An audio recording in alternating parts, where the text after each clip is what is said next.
I shall now take up sector-specific customs duty proposals. Medicine and medical equipments.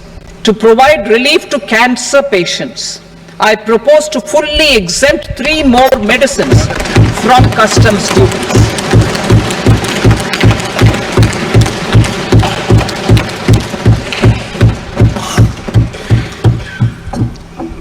I also propose changes in the BCD on X-ray tubes and flat panel detectors for use in medical X-ray machines under the phased manufacturing program so as to synchronize them with the domestic capacity addition. Mobile phone and related parts. With a 3-fold increase in domestic production and almost a 100-fold jump in exports of mobile phones over the last 6 years, the Indian mobile industry has matured. In the interest of consumers, I now propose to reduce the BCD on mobile phone, mobile PCBA and mobile charger to 15%. Critical minerals.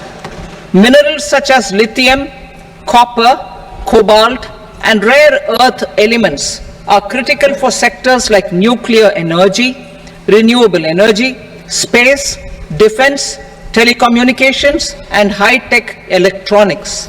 I propose to fully exempt customs duties on 25 critical minerals and reduce BCD on 2 of them.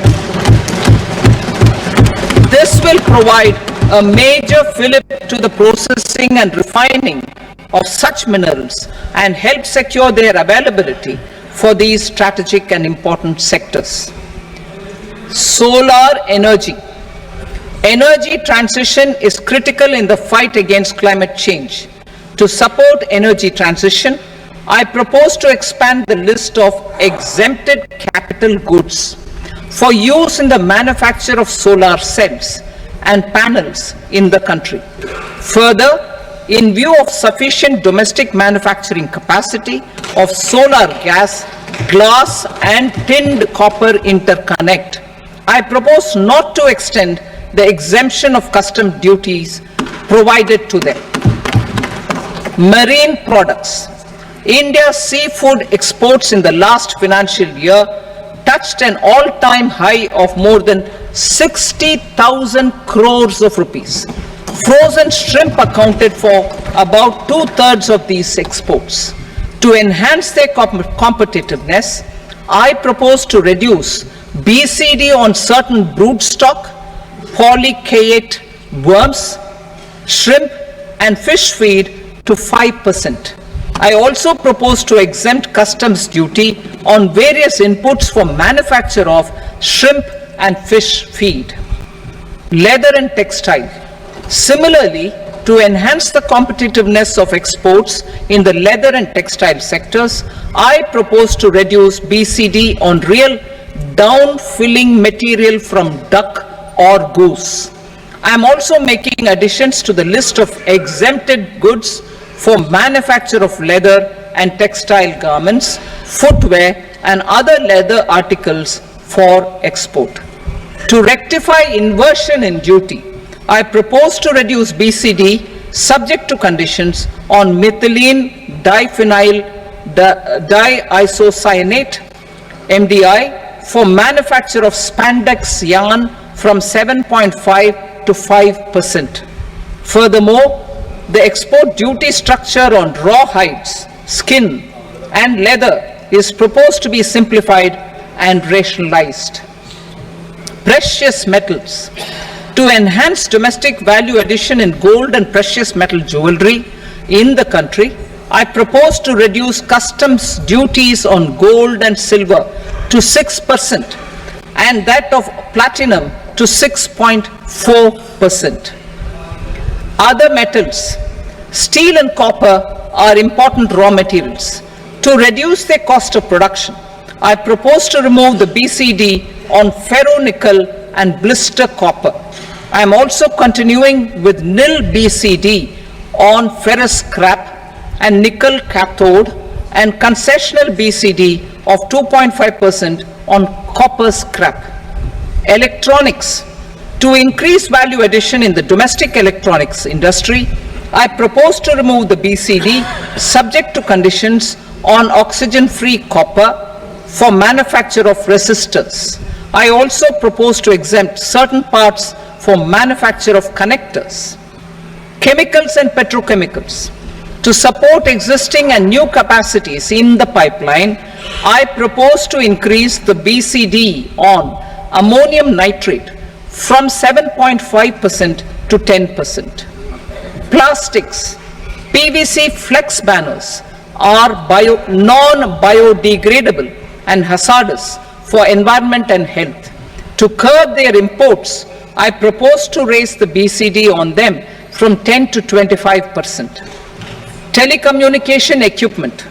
To incentivize domestic manufacturing, I propose to increase the BCD from 10 to 15% on PCBA of specified telecom equipment. Trade facilitation. To promote domestic aviation and boat and ship MRO, I propose to extend the period for export of goods imported for repairs from 6 months to 1 year. I'll read that again. To promote domestic aviation and boat and ship maintenance, repair and operations, I propose to extend the period for export of goods imported for repairs from 6 months to 1 year.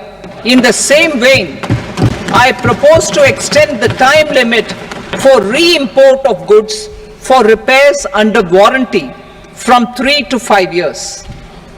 I now move to direct taxes. We will continue our efforts to simplify taxes, improve taxpayer services, provide tax certainty, and reduce litigation while enhancing revenues for funding the development and welfare schemes of the government. It has been our endeavor to simplify taxation. We have taken a number of measures in the last few years, including introduction of simplified tax regimes without exemptions and deductions for corporate tax and for personal income tax. This has been appreciated by taxpayers. 58% of corporate tax came from the simplified tax regime in the financial year 22-23. Similarly, as per data available till now, for the last fiscal, more than 2/3 have availed the new personal income tax regime. Comprehensive review of the Income Tax Act. I am now announcing a comprehensive review of the Income Tax Act 1961. The purpose is to make the Act concise, lucid, easy to read and understand. This will reduce disputes and litigation, thereby providing tax certainty to the taxpayers. I will also bring down the demand embroiled in litigation. It is proposed to be completed in 6 months. A beginning is being made in the finance bill by simplifying the tax regime for charities, tedious rate structures, provisions of reassessment and such provisions, and capital gains taxation. Simplification for charities and tedious. Two tax exemption regimes. The two tax exemption regimes for charities are proposed to be merged into one. The 5% tedious rate on many payments is being merged into the 2% tedious rate, and the 20% tedious rate on repurchase of units by mutual funds or UTI is being withdrawn. Tedious rate on e-commerce operators is proposed to be reduced from 1 to 0.1%. Moreover, credit of TCS is proposed to be given in the TDS to be deducted on salary. Further, I propose to decriminalize delay for payment of TDS up to the due date of filing statement for the same.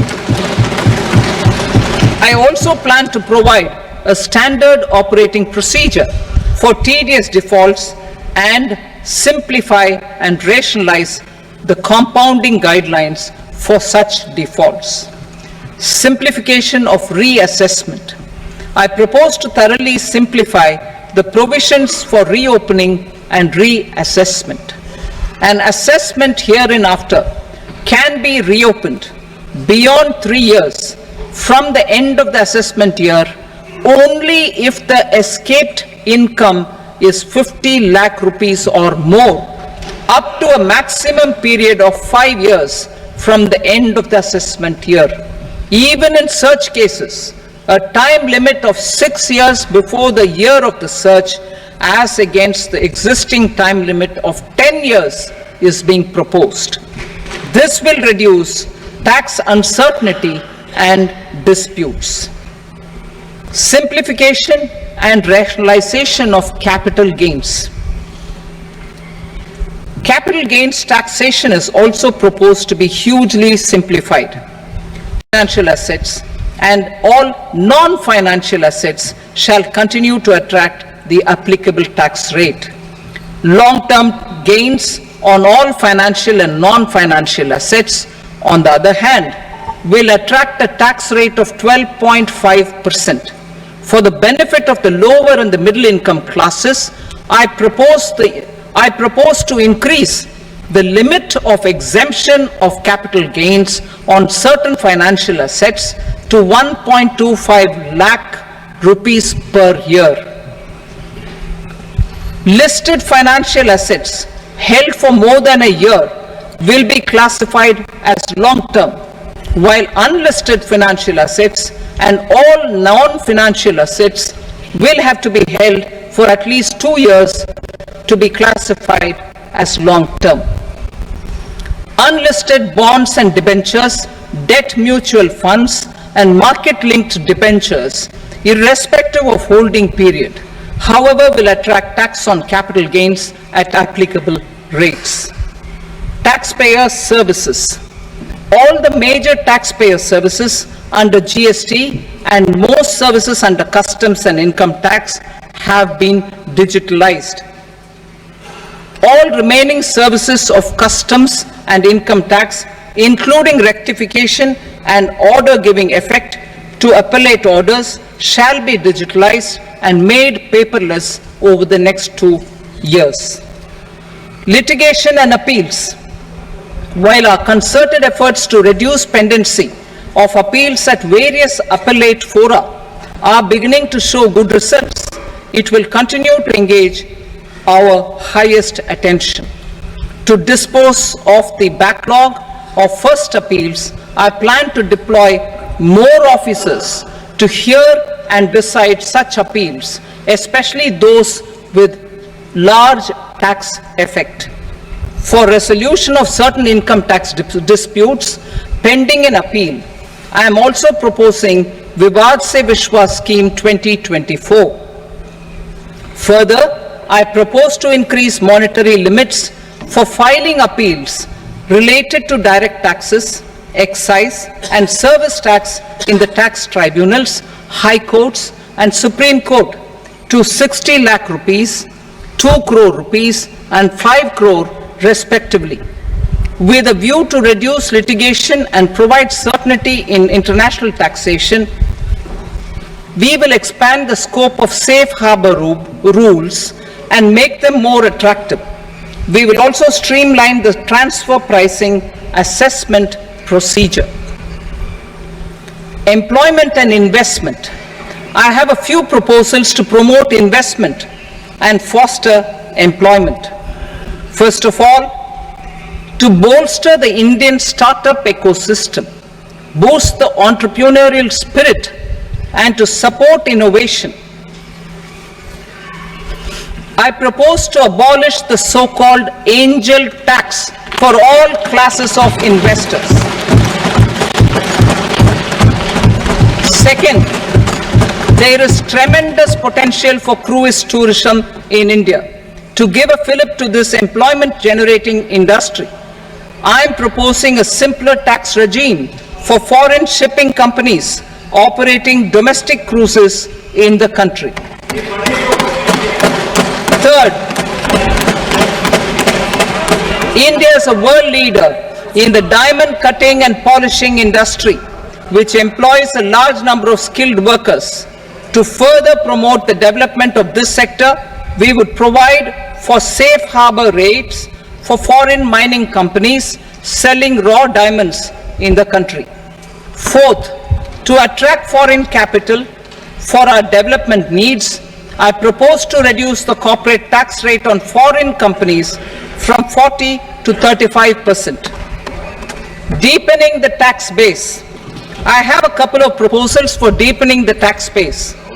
First, security transaction tax on futures and options of securities is proposed to be increased to 0.02% and 0.1% respectively. Second, for reasons of equity, I propose to tax income received on buyback of shares in the hands of recipients. Other proposals. To improve social security benefits, deduction of expenditure by employers towards NPS is proposed to be increased from 10 to 14% of the employee's salary. Similarly, deduction of this expenditure up to 14% of salary from the income of employees in private sector, public sector banks and undertakings opting for the new tax regime is proposed to be provided. Indian professionals working in multinationals get ESOPs and invest in social security schemes and other movable assets abroad. Non-reporting of such small foreign assets has penal consequences under the Black Money Act. Such non-reporting of movable assets up to 20 lakh rupees is proposed to be depenalized. Other major proposals in the finance bill relate to withdrawal of equalization levy of 2%, expansion of tax benefits to certain funds and entities in IFSCs, and immunity from penalty and prosecution to Benamidar on full and true disclosure so as to improve conviction under the Benami Transaction Prohibition Act 1988. Personal income tax. Coming to personal income tax rates, I have two announcements to make for those opting for the new tax regime. First, the standard deduction for salaried employees is proposed to be increased from 50,000 to 75,000 rupees.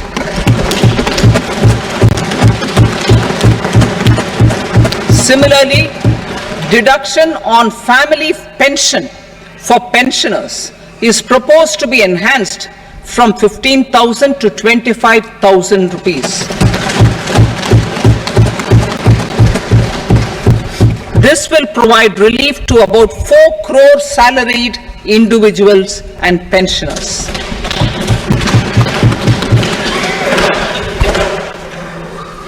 Second, in the new tax regime, the tax rate structure is proposed to be revised as follows.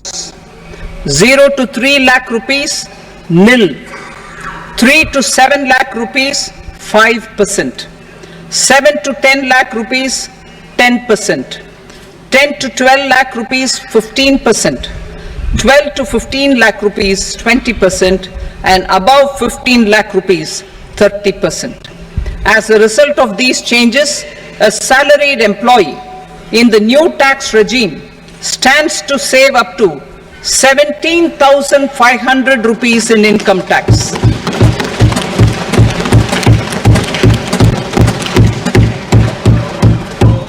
Apart from these, I am also making some other changes as given in the annexure. As a result of these proposals, revenue of about 37,000 crore, that is 29,000 crore in direct taxes and 8,000 crore in indirect taxes will be foregone, while revenue of about 30,000 crore rupees will be additionally mobilized.